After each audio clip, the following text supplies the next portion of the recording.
తమిళ super star సూర్య, పూజా హెగ్డే జంటగా రూపొందించిన romantic gangster drama retro. కోలీవుడ్లో ప్రముఖ నిర్మాణ సంస్థ stone bench creations, 2D entertainment బ్యానర్లపై కార్తికేయన్ సంతానం, సూర్య జ్యోతిగా నిర్మాతలుగా నిర్మించారు.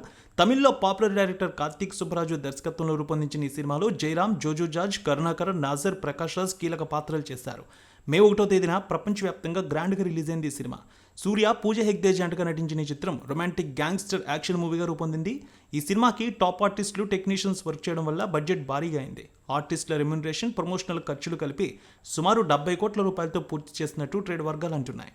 ఇక ఈ సినిమాకి తొలి రోజు 25 కోట్ల రూపాయల వసూళ్లు వస్తే, రెండో రోజు 18 కోట్ల రూపాయలు, మూడో రోజు 15 కోట్ల రూపాయలు, నాలుగో రోజు 13 కోట్ల రూపాయలు, ఐదో రోజు 9 కోట్ల రూపాయల వసూళ్లు వచ్చాయి.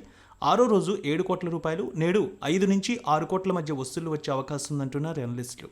27 నుంచి 32% ఆక్యుపెన్సీ కనిపిస్తోంది. స్టోరీ వైజ్ చూస్తే, ప్యారీ అలియాస్ పార్వెల్ కన్నన్ సూర్య చిన్నతనంలోనే పుట్టిన ఊరికి తల్లిదండ్రులకి దూరం అవుతాడు. ఎవరూ లేని అనాథగా ఉన్న అతన్ని గ్యాంగ్స్టర్ తిలక్, జోజు జార్జ్ తనకిష్టం లేకున్నా భార్య కోరిక మేరకు దత్తత తీసుకుంటాడు. ఒక సందర్భంలో తిలక్ను శత్రువులు మట్టుపెట్టేందుకు ప్రయత్నిస్తారు. ఆ ప్రమాదం నుంచి ప్యారీ అతన్ని కాపాడి నిజమైన కొడుగ్గా అతని మనసులో స్థానం సంపాదిస్తాడు. అలా తిలక్ నీడలోనే మరో శక్తివంతమైన గ్యాంగ్స్టర్గా ఎదుగుతాడు. అయితే రుక్మిణి పూజా హెగ్డేని ప్రేమించి పెళ్లి చేసుకున్నాక హింసాత్మక జీవితానికి ముగింపు పలకాలని నిర్ణయించుకుంటాడు. హింసను వదిలేసి భార్య రుక్మిణితో కలిసి ప్రశాంతంగా జీవించాలనుకున్న ప్యారీ తాను అనుకున్నది సాధించాడా?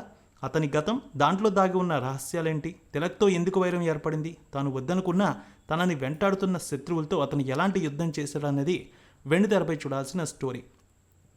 సూర్య మాస్ యాక్షన్ అయితే అదుర్స్ అనే చెప్పాలి. ఫస్ట్ హాఫ్ ఎరగదీశాడు. Suriya screen presence, power packing performance అయితే గూస్ బంప్స్ తెప్పిస్తుంది అందరికి. Dance, action, emotional, climax scene అయితే అదిరిపోయాయి. ఇక టైటిల్కి తగ్గట్టే సూర్య బెస్ట్ ఎలివేషన్స్తో అదరగొట్టారు. Karthik Subbaraj direction super. Santhosh Narayan BGM కూడా సినిమాకి హైలైట్గా నిలిచింది. ఇక మూవీ మీద ముందు నుంచి హైప్ వచ్చింది. సినిమాటోగ్రఫీ ఎక్సలెంట్ అనే చెప్పాలి. ఇక రైటింగ్ స్టైల్ అయితే చాలా కొత్తగా ఉంది కార్తీక్ సుబ్బరాజ్ ఈ సినిమాకి. యాక్షన్ ఎపిసోడ్స్ని ఎలివేట్ చేస్తూ సూర్య క్యారెక్టర్ని చాలా బాగా చూపించారు. ఈ సినిమా అయితే మంచి పాజిటివ్ టాక్తో వెళ్తోంది ఇప్పటికీ కూడా.